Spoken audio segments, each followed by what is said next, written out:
Hello बच्चों, कैसे हो सभी। आप सभी बच्चों का हमारे यूट्यूब चैनल पे बहुत बहुत स्वागत है। स्टूडेंट्स, आज के वीडियो लेक्चर में हम आपको पढ़ाएंगे व्युत्पन्न पद्धति। क्या पढ़ाएंगे बच्चों? व्युत्पन्न पद्धति। लास्ट वीडियो लेक्चर में हमने क्या पढ़ा था? साधारण नाम पद्धति।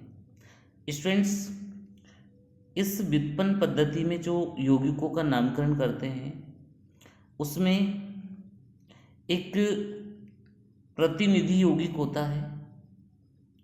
यानी कि प्रतिनिधि यौगिक से मतलब क्या होता है?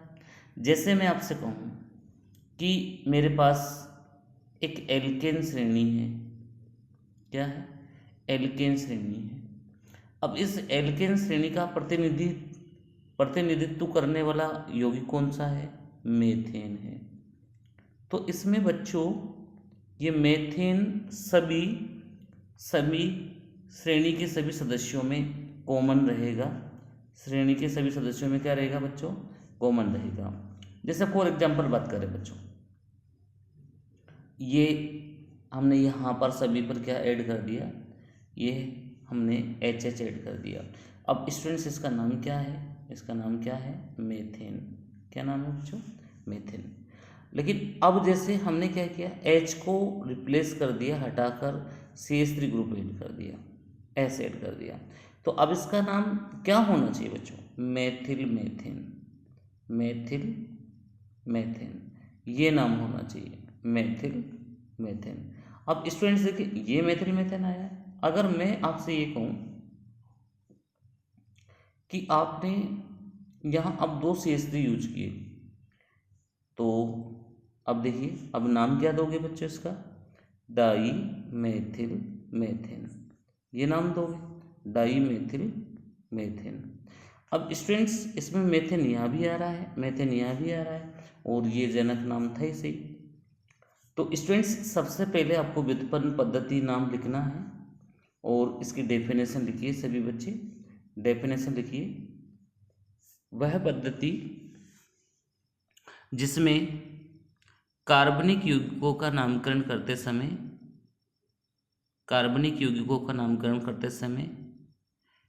जनक यौगिक का नाम सभी सदस्यों में एक समान लिखा जाता है।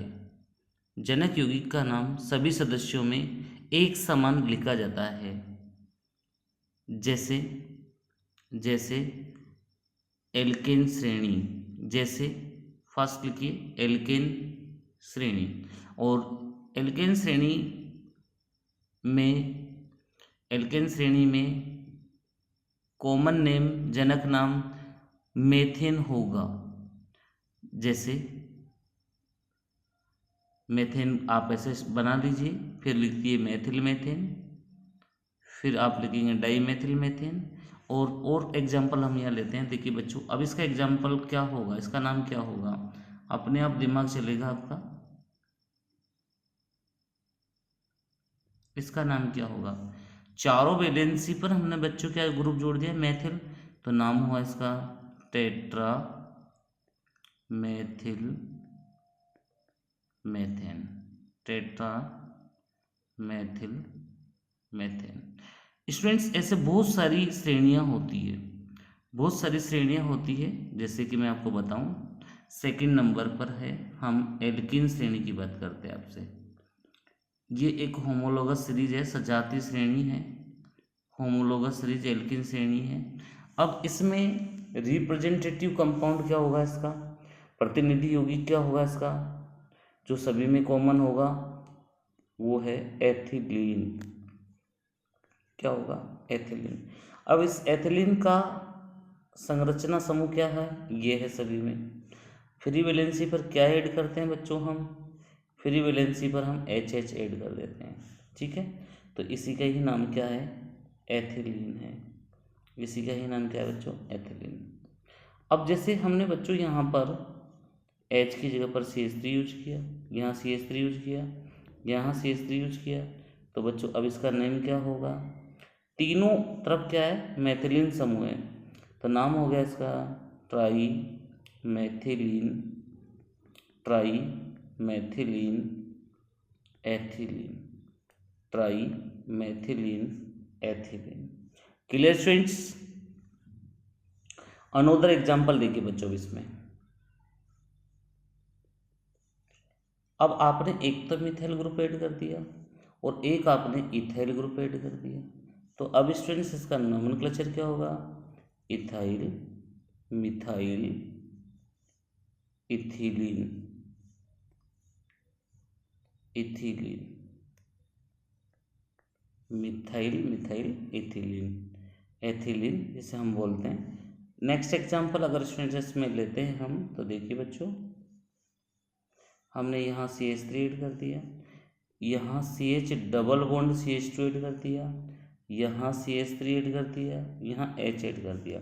अब बच्चों देखो, इस ग्रुप को सब जानते हो आप, मिथाइल होता है, मेथिल होता है, ये भी मेथिल होता है। ये एक नया ग्रुप आया है जिसका नाम वाइनिल होता है। क्या होता है बच्चों? वाइनिल। इंग्लिश में इसको आप विनाइल की फॉर्म यूज करें, यानी वी से स्टार्ट होता है ये बच्चों। तो देखिए इसका नेम क्या होगा? इसका देखो, अब ये विनाइल है और अल्फाबेट में मिथाइल पहले आएगा, तो इसका नाम है बच्चों dimethyl, dimethyl vinyl, vinyl ethylene, ये इसका नेम होगा, एथिलीन। क्लियर? अब बच्चों ऐसे ही हम थर्ड कैटेगरी लेते हैं जिसका हम नोमेनक्लेचर करते हैं। ये नाम सबने सुना है, एल्काइन श्रेणी, एल्काइन श्रेणी। अब इसका हमको व्युत्पन्न नाम लिखने के लिए जो रिप्रेजेंटेटिव कंपाउंड होगा उसका नाम है एसीटिलीन, एसीटिलीन। अब स्टूडेंट्स एसीटिलीन का जनरल ग्रुप होता है संरचना का, देखिए वो ये होता है। फ्री वैलेंसी पर आप क्या ऐड कर सकते हैं? हाइड्रोजन ऐड कर सकते हैं, ये हाफ हाइड्रोजन ऐड कर सकते हैं। तो ये क्या है बच्चों? एसिटिलीन है। क्या है? एसिटिलीन है। अब आप इसकी फ्री वैलेंसी पर H की जगह पर CH3 ऐड कर दो, तो अब इसका नाम क्या हो गया? मेथिल एसिटिलीन, ये नाम हो गया मेथिल एसिटिलीन। स्टूडेंट्स ऐसे ही नेक्स्ट कैटेगरी देखिए, ये हमने यहाँ पर हमने ले लिया C2H5। अब देखो बच्चों, एक तरफ एथिल है एक तरफ मेथिल है, तो नाम क्या हो जाएगा? Ethyl methyl acetylene, ethyl methyl acetylene. Clear students? और एग्जाम्पल देखिए बच्चों, अब देखिए ये आपके पास ग्रुप है इसी। अब आपने यहाँ एक तो C2H5 ऐड कर दिया और एक तरफ ऐड कर दिया आपने विनाइल ग्रुप, ये विनाइल और ये इथाइल है, तो नाम क्या हो जाएगा? Ethyl vinyl, ethyl vinyl acetylene, ethyl vinyl acetylene. Clear students? Ethyl vinyl acetylene. ऐसे ही बच्चों हम अगली कैटेगरीज में लेते हैं फोर्थ नंबर की, जिसका नाम है एल्कोहल श्रेणी, एल्कोहल श्रेणी। अब स्टूडेंट्स एल्कोहल श्रेणी में जो जनक नाम होगा वो होगा यहाँ पर कार्बिनोल। क्या नाम होगा बच्चों? कार्बिनोल, ये नाम होगा। अब इस कार्बिनोल का सूत्र ये होता है, ठीक है। अब इसमें किस किस तरीके से हम नोमेनक्लेचर करेंगे देखिए बच्चों, फ्री वैलेंसी पर हम क्या ऐड कर देते हैं? HHH, तो ये होता है कार्बिनोल है, ये कार्बिनोल है। लेकिन अगर आप यहाँ पर CH3 को ऐड कर दोगे, ये CH3 को आप ऐड कर दोगे, तो नाम हो गया बच्चों मेथिल कार्बिनोल, मेथिल कार्बिनोल, जिसका नेम हो गया। और देखिए बच्चों, इसमें अलग कैटेगरी लेते हैं हम थोड़ा सा। ये CH3 ले लिया, ये CH3 ले लिया, ये C2H5 ले लिया, OH, तो नाम क्या हुआ, ethyl dimethyl carbinol, ethyl dimethyl carbinol. Students और देखिए इसमें एग्जाम्पल। अब आपने एक तो ले लिया CH3, एक ले लिया अपने ये आइसोप्रोपिल ग्रुप, और एक ले लिया अपने द्वितीयक ब्यूटिल, ये द्वितीयक ब्यूटिल है। अब आपके पास अलग अलग ग्रुप हो गए द्वितीयक ब्यूटिल। तो देखिए सबसे पहले कौन आएगा, द्वितीयक ब्यूटिल। तो द्वितीयक का द्वितीयक तो काउंट होता नहीं है, ब्यूटिल काउंट तो होता है। तो बच्चों नाम क्या होगा, द्वितीयक ब्यूटिल। अब आइसोप्रोपिल और मेथिल है, तो पहले कौन आएगा, मेथिल, फिर आइसोप्रोपिल, और लास्ट में कार्बिनोल, कार्बिनोल, कार्बिनोल। ठीक, चलिए बच्चों, तो ये था अपना कार्बिनोल। अब देखिए बच्चों बहुत अच्छा एग्जाम्पल है नेक्स्ट 5, जिसका नाम है एल्केनल, एल्केनल। एल्केनल का जनक नाम जो होगा एसीटेल्डिहाइड होगा, एसीटेल्डिहाइड,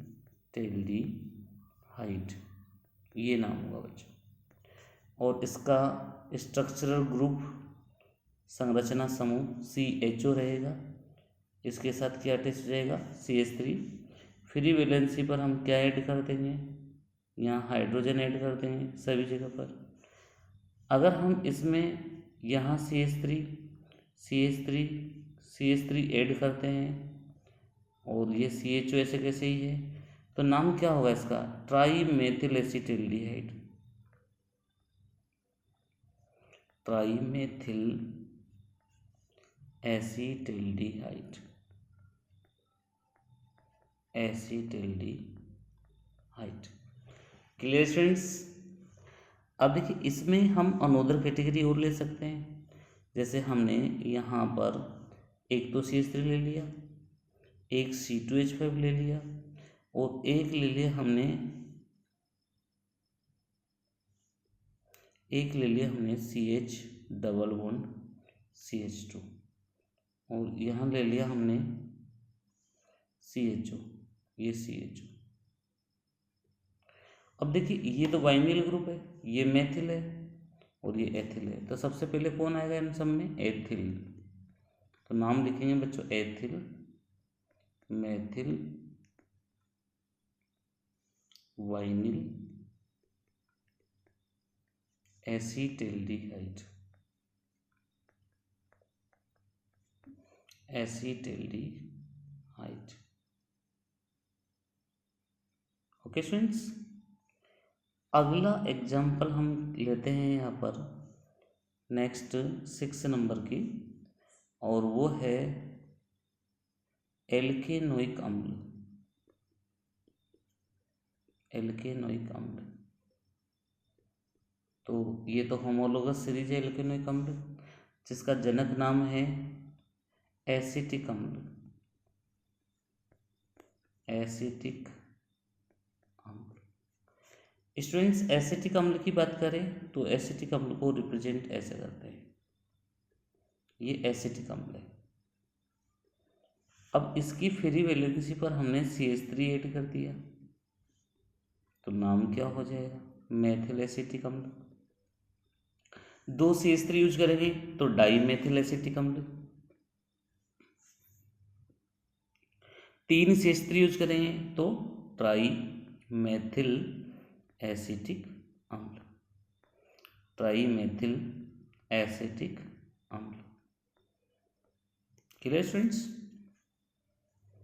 और हम ग्रुप डिफरेंट भी ऐड कर सकते हैं। देखो बेटा जैसे यहाँ हमने एक C2H5 ऐड कर दिया, एक मेथिल ऐड कर दिया, फिर आपसे पूछा इसका नाम क्या है, तो क्या बताओगे? एथिल मेथिल एसिटिक अम्ल। ओके स्टूडेंट्स, तो मैं उम्मीद करूँगा कि आपको ये वीडियो पसंद आया होगा।